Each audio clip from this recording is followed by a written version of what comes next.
Hey, what's up everybody? Welcome to another episode of B is for Build. Today's episode is a boat episode. We are currently on our way out to the ocean right now to go work on the boat.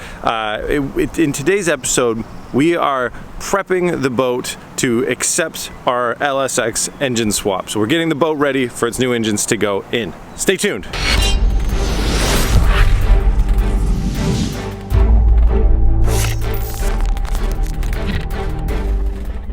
Like I mentioned before, we are on our way out towards the ocean. It's about a 2-hour drive. We need to buy a lot of cleaning supplies. We have a lot of oil leakage that happened in the hull of the boat, and it's got to be cleaned. And I don't know if you guys saw the last video, but I just bought a new house, so we're kind of on a budget. So here we are at Dollar Tree, and we're gonna see what they have for cleaning supplies. This will work great, right? Have you ever seen those like $3 build challenges where they have to, you know, protect an egg drop with $3 of stuff from the dollar store? This is more like protect yourself from industrial strength degreaser with a couple bucks worth of stuff from the Dollar Tree. Don't call OSHA. Dollar Tree mission was a budget success. So the guys searched the whole store and found this totally awesome degreaser, and I bought everything else, which is gloves, sponges, steel wool. I thought we were getting Dawn. Oh no, this is Ajax just to test it. Dawn to test Ajax against, you know, the most effective one. Cranberry juice just because it's good for you. Spray bottles, so we could put the Dawn and the stuff in more spray bottles. Mops, I know what these are called mops. And then I got high-powered squirt guns so we can H2O blast the grease off the walls. Cool pops for the hotel, matches for the hotel bathroom. Also great backup plan if we can't fix the boat. Toothpaste because we're traveling, gotta have that. And bubbles, because bubbles clean things. And they'll be really fun out of these. That is it, we're all set, ready to go.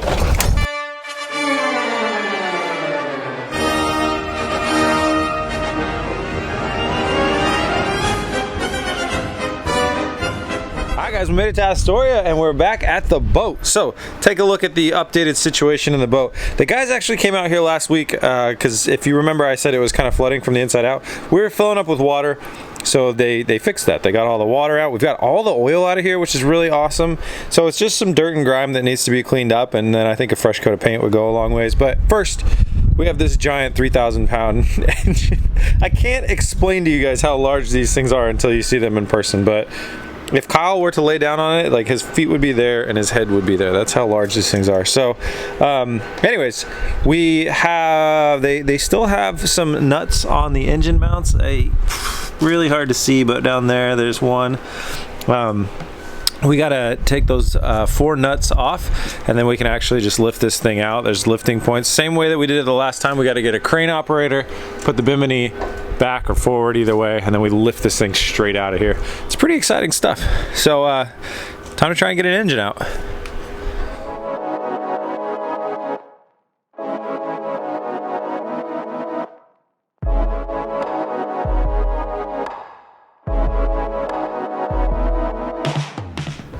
Alright guys, the engine is freed up. This thing is ready to be pulled out of here.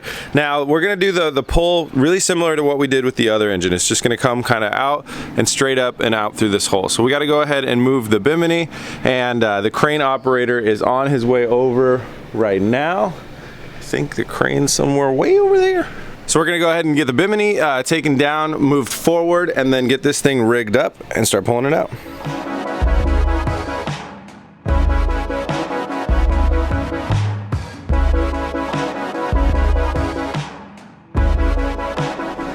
Alright, stage 1 of the nerve-wracking point is over. So these guys got the crane set up over here, all the arms out and everything. We reached out and then we dropped the little puller mechanism right down through the roof. So now we're going to rig up the engine to that, and then we start doing the really nerve-wracking thing, which is pulling the engine.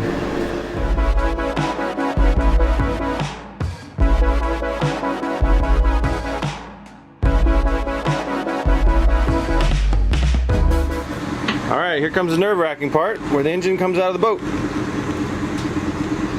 And the boat does not go with it. There we go.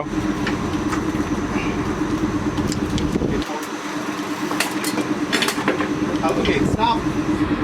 What do we got down there? We got something electrical.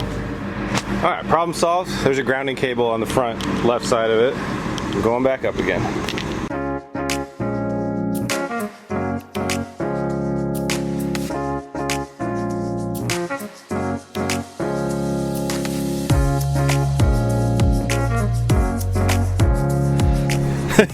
Good luck getting down, Oscar.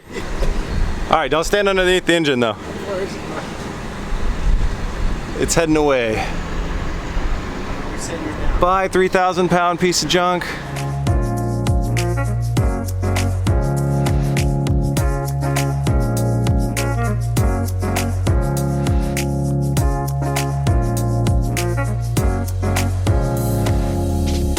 The engine is down and all blocked up and not gonna tip over on us anymore. my tire idea was like, So anyways, on our next set of engines, we reuse some of the cooling systems off of this engine. So this is the main engine cooling heat exchanger. There's a bunch of copper pipes that run through here and exchanges heat between the antifreeze and the ocean water, because no ocean water goes in the engine.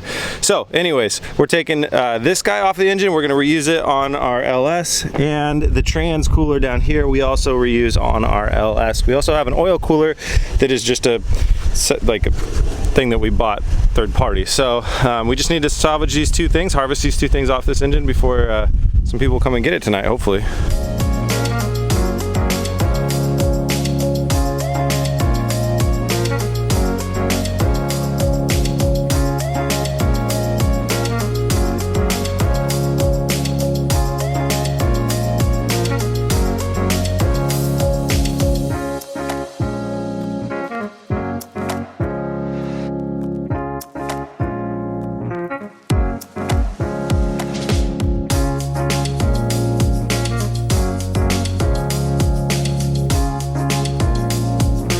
Coolers are detached. We got a cooler right here. That's a trans cooler, and then the engine cooler is right here. Oscar thought it was 200 pounds. Unless I have the light in. So we got our coolers off of this engine. We are done with this engine. The guys that are coming to take it take everything else. So yeah, when we head back tonight, we got to remember to take all the plumbing, that cooler, and our oil drum. All right, that's what I call room for activities. We got plenty of room to put our LS's and all of our fun accessories around in here. We're gonna work on a couple things. We're gonna start by cleaning up. You can see we got a lot of sludge and stuff left over. We're gonna start trying to clean as much of that out of here as we can. And then we're gonna be looking at also how we're gonna go about draining our fuel tank. That's a 300-gallon fuel tank that has about 200 gallons of diesel in it. And the goal for today is at the very least to start figuring out a strategy for draining it. So let's start by throwing a little degreaser down, maybe some bubbles, maybe use the squirt guns. I don't know, we'll figure it out.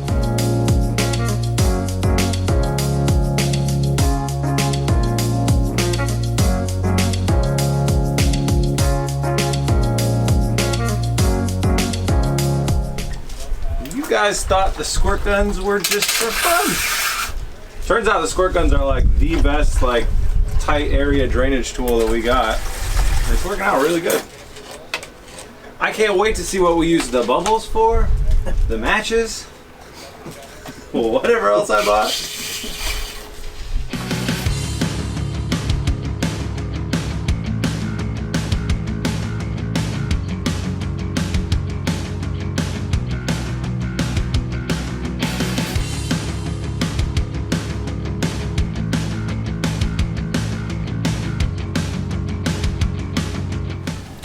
All right, well, drainage went quite well. Squirt guns are awesome. We got all the water that we really need out of the bottom of here. Now we're going to be using, before we go on to the next step, we're going to start kind of at the back here and work our way out, just getting rid of stuff that we're not using. So we got like old oil filters for the old engines, old air intake stuff.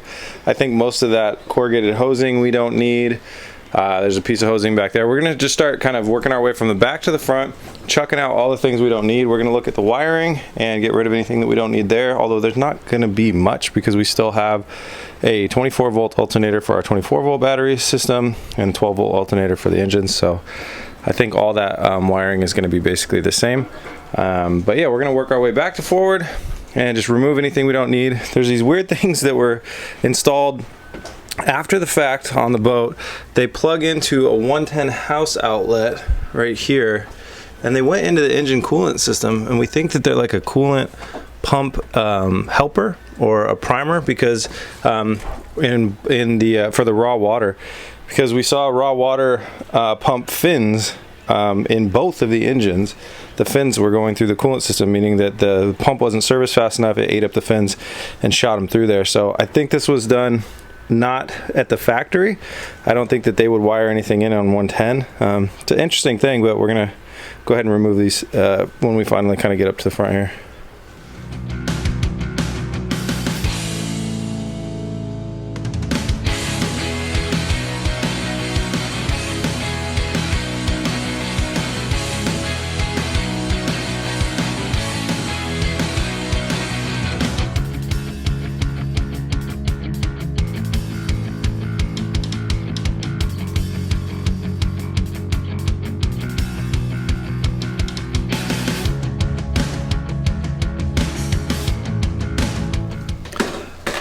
Oscar found a 14mm wrench that's been under ocean water for I don't know how many millions of years. Kyle, show that to the... No, just go ahead. You could just crush it. Oh my gosh. So that's been in the boat for a long time.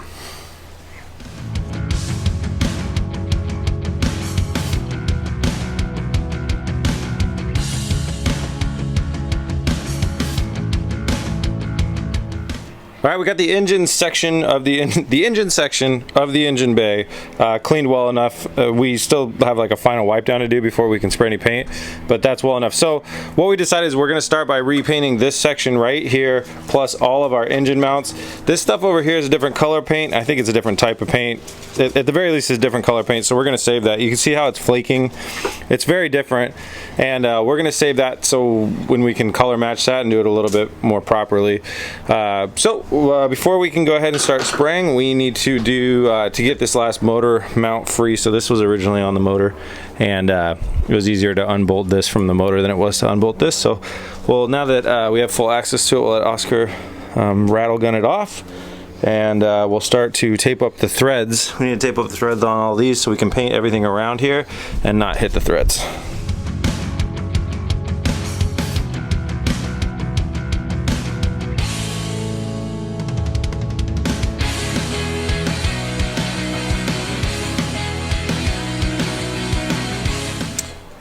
These nuts are ridiculously hard to get off, and unfortunately the impact wrench, the impact tool battery died. So that one's going to stay on there. We're going to go ahead and start to prep all these for paint by using the wire brush that Oscar's got right there in his hand, and scraping them down real good, trying to remove all the rust.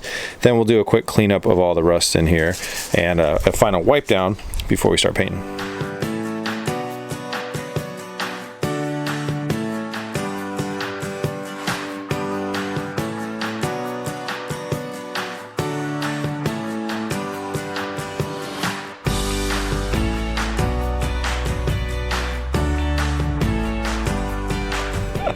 All right, that's about as clean as it gets. Time for a coat of protective paint.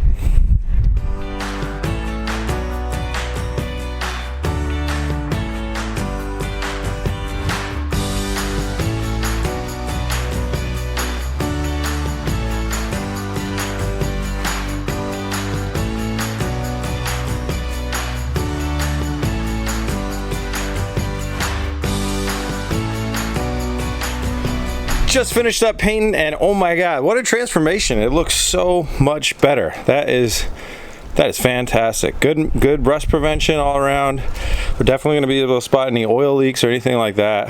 I am stoked on that. It's going to look great when we get the rest of the surrounding stuff all cleaned up too. All right, it's time to lower the hatches and start working on getting these engines out of here. So we got the engine that we pulled today, and then we got the other engine that we've had here for way too long. And this is Tate and Juan, and they're here to take the engines from us. Thankfully, thank God somebody finally wanted these, and they're just gonna keep them around for miscellaneous projects. And if anybody's watching this video in the future and they really need an engine, you let me know and I'll let them know, and then you can buy it from them. Anyways, we're gonna go ahead and rig them up, put them on the forklift, get them in the trailer.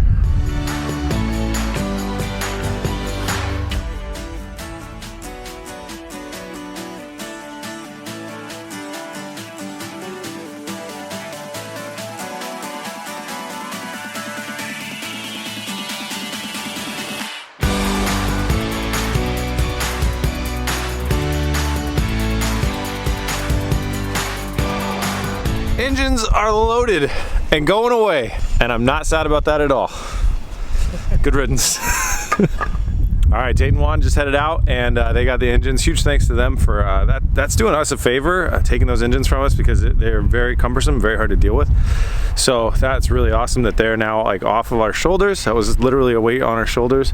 And so we got rid of the engines that we don't want, and we've painted the engine bay and got a new spot for our new engine. So now it's like full speed ahead on getting the engines assembled and ready to go into the boat, and then we can just plop them both in there. And then, I mean, you can see that we're getting pretty close. Just wire up a Holley ECU, bolt everything together, and boom.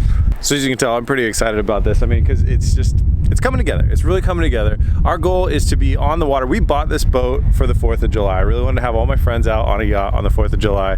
We bought this boat a couple years back to do that, I think 3 years ago.